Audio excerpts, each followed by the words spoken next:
Now, world powers in Iran are back in nuclear talks this morning. They are working past today's deadline in Vienna, trying to reach a final agreement that would curb Iran's nuclear activities for a decade. Well, earlier this morning, Marie Harf, senior advisor to Secretary of State John Kerry, said the U.S. will not accept just any deal. The president and the secretary have been very clear that if we do not get our bottom lines met here, if there's not a final agreement that lines up with the parameters we agreed to in April, we will not get a deal. And it really does have to meet the bottom lines we've had, not just for months, but really in the 2 years I've been doing these negotiations. All right, some key issues there in Iran's nuclear talks, the sticking points, if sanctions will be removed immediately or gradually, and what kind of access inspectors will have at Iran's nuclear sites. Joining me now from Vienna is NBC News Chief Foreign Affairs Correspondent Andrea Mitchell, host of MSNBC's Andrea Mitchell Reports.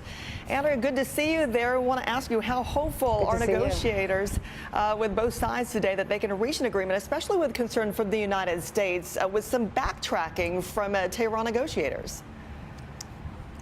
Yeah, they are more hopeful, I would say, today in that they're here and they're meeting. That is a change because yesterday Foreign Minister Zarif was back in Tehran seeking guidance, consulting with other leaders.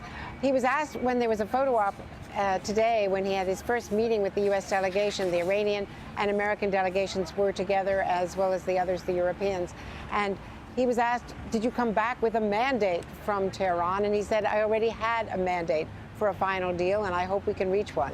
So that's talk. Let's see what happens. The Russian Foreign Minister Lavrov is also arriving. He's going to be meeting in a couple of hours with Secretary Kerry. So at least there is engagement going on, still considerable obstacles. And Francis, they've got hundreds and hundreds of pages of text that have been written, but now have to be lawyered and agreed to and signed off on. So I don't even think, even though there is a leap second today, which gives an extra second before the deadline at midnight tonight, they're clearly not going to make either tonight's deadline or the next couple of days. But they are prepared to stay with it as long as it's not an extended deadline, Francis. Sure, at least hopeful that they are back there with negotiations underway. You're watching closely, as are we here. Of course, we know you'll keep us up to date, especially in your hour following the rundown. Andrea Mitchell, thank you.